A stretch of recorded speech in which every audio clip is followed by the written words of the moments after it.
Coming up on show 706, the Tesla killers aren't actually killing Tesla. We've got the numbers and I'll let you know what they are. Stick around. Also talking a toy Cybertruck, Elon addressing the environmental concerns of Berlin Gigafactory. An Audi Etron with 3 motors, not 2, hits the track, and Seat's very rapid hybrid. Well, good morning, good afternoon or good evening, wherever you're listening in the world. Welcome to EV News Daily, the edition for Sunday, 23rd of February. My name is Martyn Lee, and I go through every EV story to save you time. As always, thank you to myev.com for helping make this show. You know, that is the world's first marketplace. And if you're in the USA, you are damn lucky to have this as a resource. The first place to buy, sell, learn about, get those extra services like warranties and the things that you want to make sure you get right with an EV. It's all at myev.com. A quick follow-up, by the way, on a story that I was talking about recently, and Pete Glass chipped in. We were talking about a story where Hyundai were claiming that they're the first converted petrol station in the world. They're going to put some high-powered chargers into Korea by summer.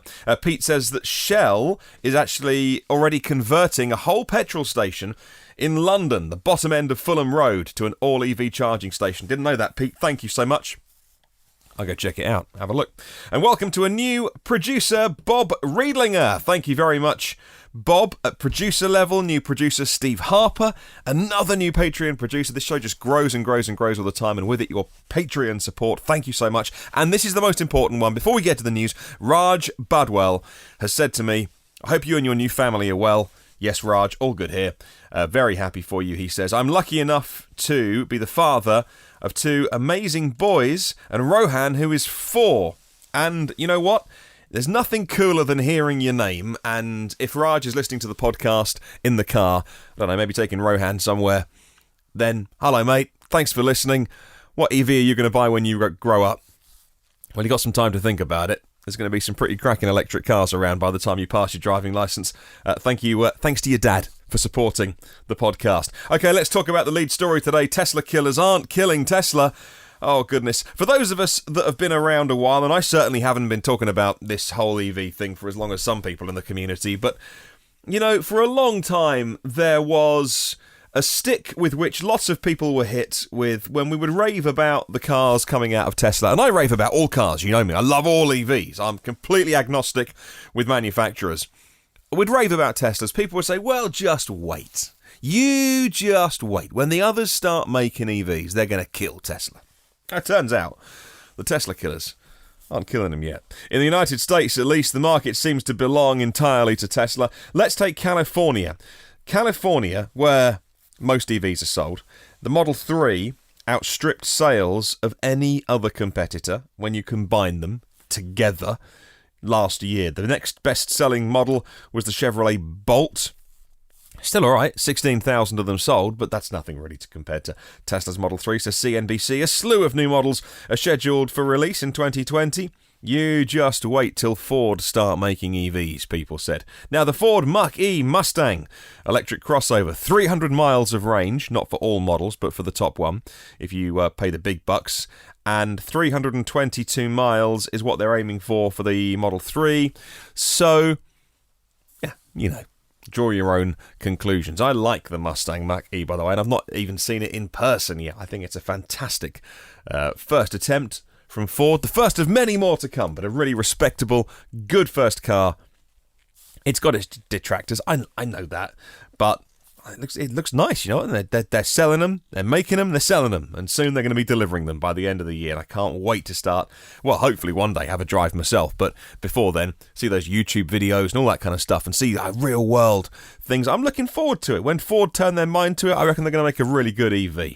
Meanwhile, from Electrek, they're talking about the Model 3 numbers in California. Just to put it into perspective, the Model 3 sold more than twice as many cars as all other EV manufacturers combined. Now that all of the others are having a go at making EVs, you add up every other EV sold that wasn't a Tesla Model 3, add them together, and twice that number is the Model 3. Third best-selling car overall in the state. Not just EV, third best-selling car in the state over the year of 2019, and it's only behind, those juggernauts that are the Civic and the Camry. Now, notice we're saying car here because truck sales are pretty big in the US, and we're saying cars here, but still, the result is a move up from 5th place last year. With all three models combined, Tesla, the SEX range, S3X range, Tesla gained almost 73% market share in the EV market in California. All right, big asterisk, it's California we're talking here. And that is by far and away the biggest EV market in the US. And even then, so many gas cars are still being sold in California, and they're going to be on the road for, a sunny climate, 15, 20 years, not as much rust as we have to deal with, and so maybe longer. Every combustion car that is sold today, another one is going to be on the roads in a sunny place like California. Very, very long time. So come on, EVs are going well. We need to get more of them on the road. This is good. It's a good start, but we can do better.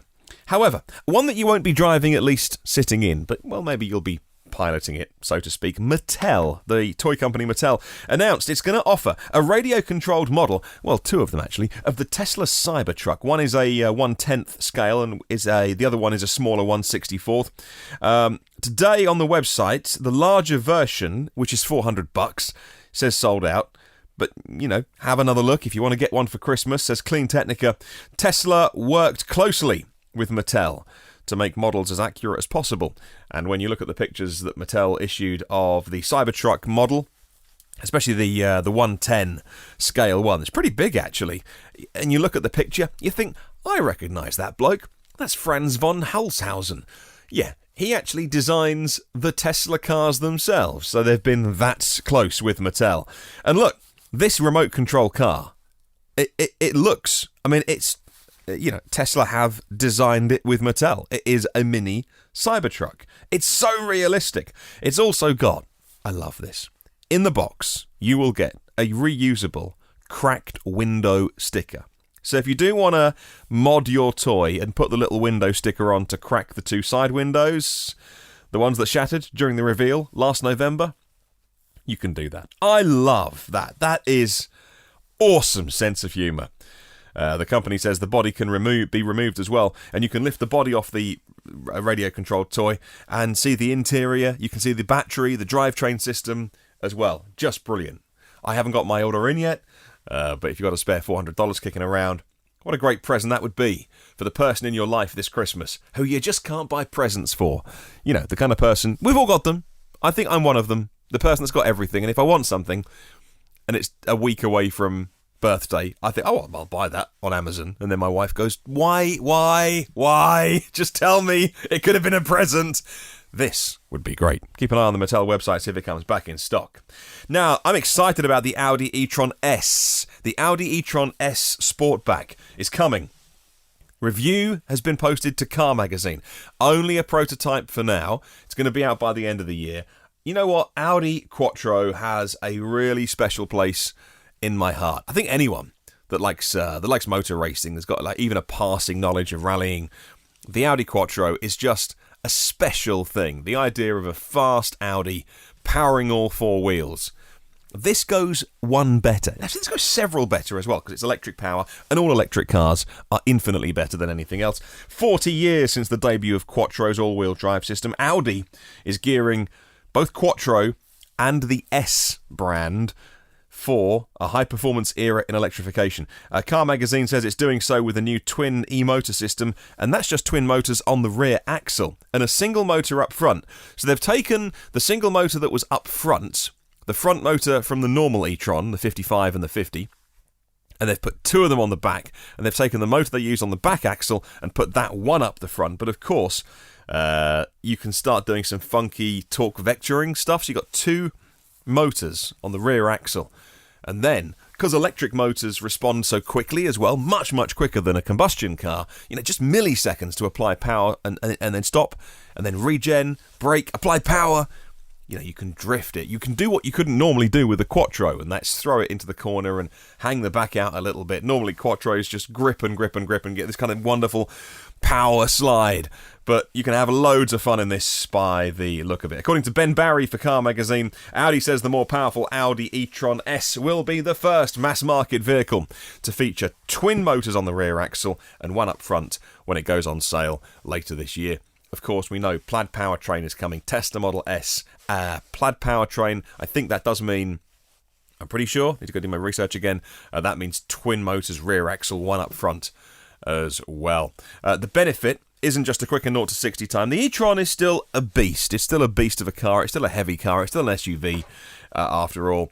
0 to 62 is dispatched in 4.5 seconds. Again, winning no drag races here, but a more rear-biased driving experience. 496 brake horsepower in boost mode. You know, the e-tron has this 8-second boost mode where it'll give you peak power for 8 seconds. Even then, if you keep your foot pinned, you get the 429 brake horsepower available permanently as well. All the motors and the software are designed in-house by Audi. And congratulations to the Audi engineers for actually just putting an S model, you know, in the product roadmap, as it were. This is brilliant. They've been working on the e-tron for 5 years now, and they started the design all those years ago knowing at some point they'd make an S version, and they left room for 2 motors. It was always on their mind. I love that.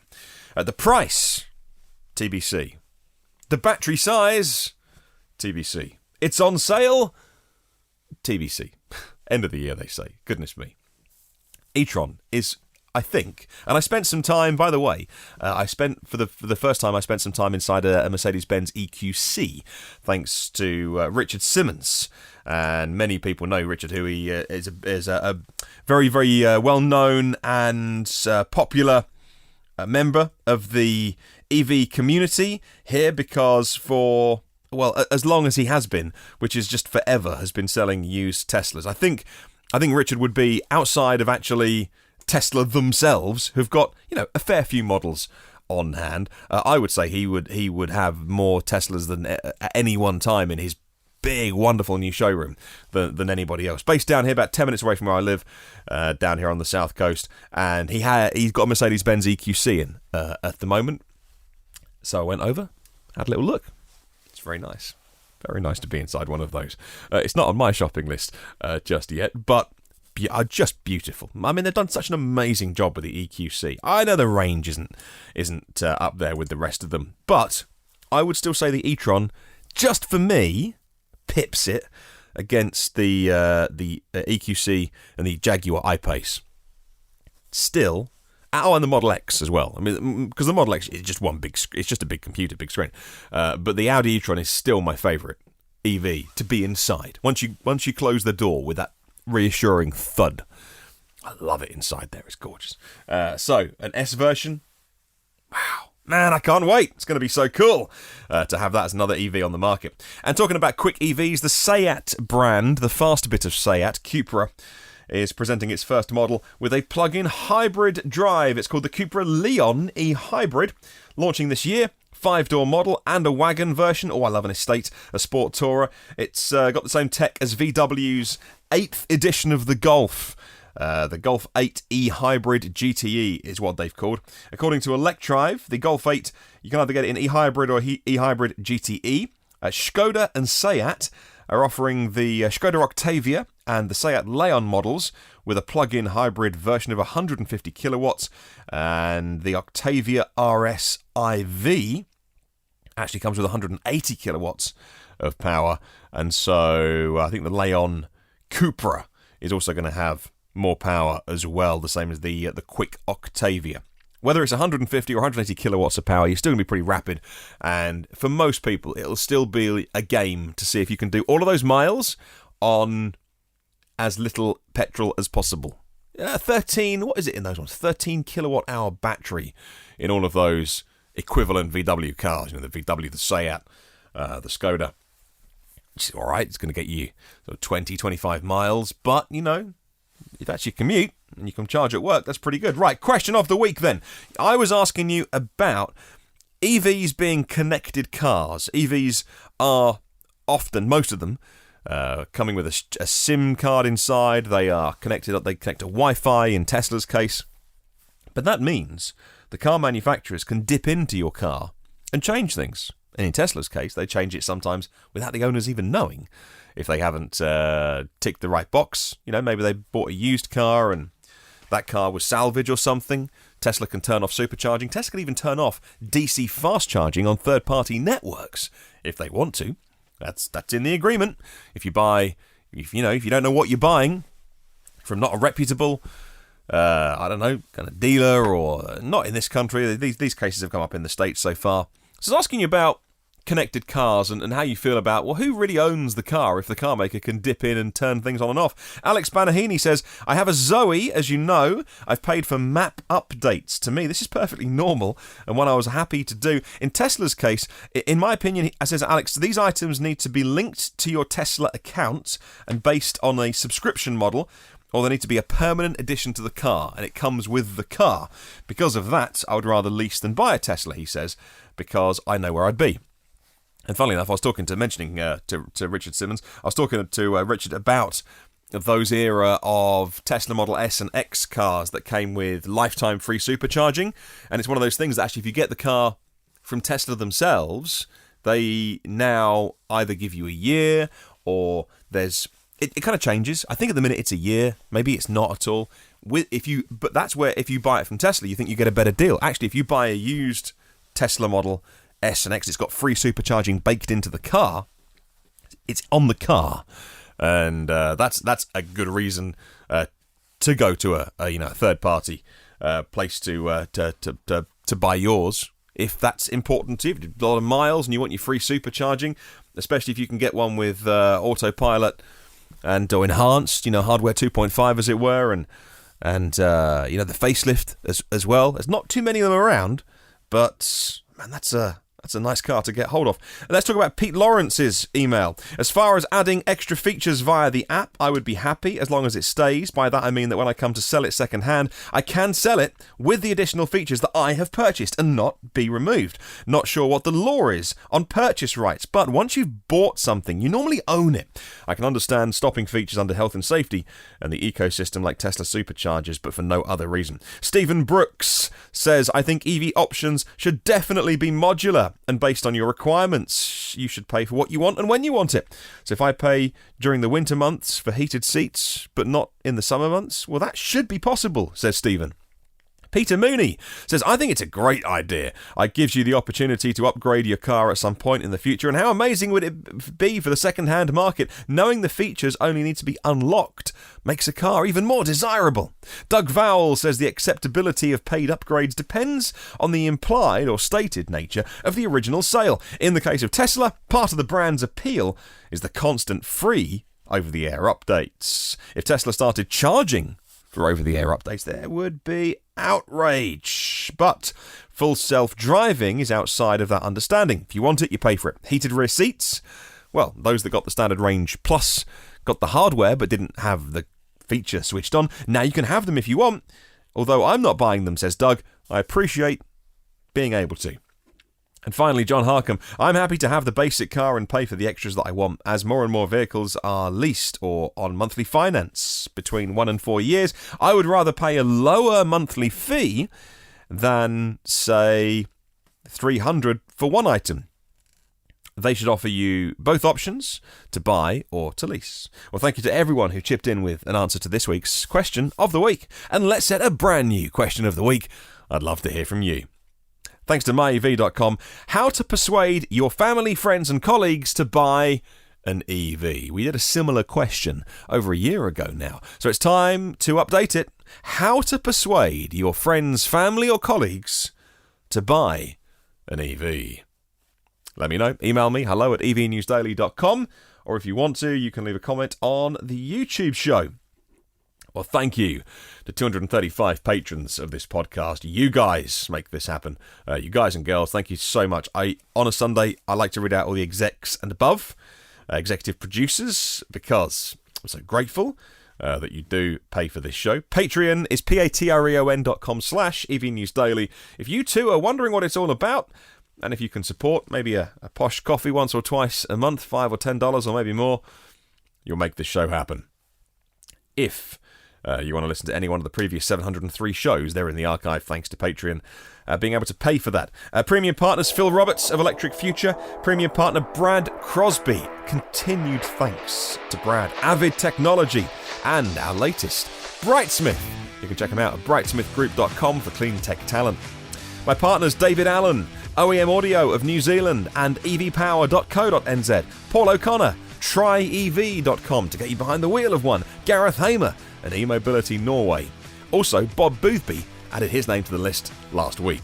And all my executive producers as well: Alan Robson, Alan Shedd, Alex Banahini, Alexander Frank, Anders Hove, Andrea Jefferson, Asir Khalid, Ashley Hill, Bjard Fuchstack, Brent Kingsford, Brian Thompson, Brian Weatherall, Bruce Bohannon, Charles Hall, Chris Hopkins, Colin Hennessy, Craig Coles, Craig Rogers, Damien Davis, Darren Bird, Darren Feach, Darren Sant, and Yorkshire EVs, Dave Jewson, David Barkman, David Finch, David Partington, David Prescott, Derek Riley from Dublin EV Owners Club, Don McAllister, making those tutorial videos at screencastsonline.com. Enrico Stefanchillo, Eru Kyun Nyumbi, Frederick Rovick, Free Jewel, who's James, Gene Rubin, Jeff Lowe, Hadley Wright, Ian Griffiths, Ian Sear, Jack Oakley, James Storr, Jerry Allison, Jim Duggan, Jim Morris, John Bailey, John C. Solar, John Lacey of Click Like Video NZ, John Biddy McBeardface at Ken TVs, John Nodell, Juan Gonzalez, Ken Morris, Kevin Masson, Carl Mann, Lars Dallinger, Lawrence D. Allen, Lee Brown, Luke Cully, Marcel Lohman, Marcel Ward, Mark Bossett, Marlon Shell, Matt Piccioni, Maz Shah, Mia Oppelstrup, Michael Pastrani, Michael Coffin, Mike Rogers as well, both of those, Mike Winter, Nathan Gore Brown, Neil E. Roberts from Sussex EVs, Northern Explorers, Ohad Aston, Paul Ridings, Paul Shelley, Paul Stevenson, Perry Simpkins, Pete Glass, Pete Gordon, Peter and D. Roberts at Oxon EVs, Phil Mouchet, Pontus Klimbab, Raj Badwal, Rajiv Narayan, Ralph Jensen, Ronnie Schneider, Rob Cooling at appledriving.co.uk, Rob Hermans, Robert Grace, Robin Tanner, Rupert Mitchell, Sari Kangasoja, Seiki Payne, Stephen Penn, Steve John, Thomas J. Tias, the Plug Seekers EV YouTube channel, Tim Gutteridge and William Langhorne. Have a wonderful day, whatever you are doing. Come and say hi on socials by searching EV News Daily, and I will catch you tomorrow. In the meantime, remember, there's no such thing as a self-charging hybrid.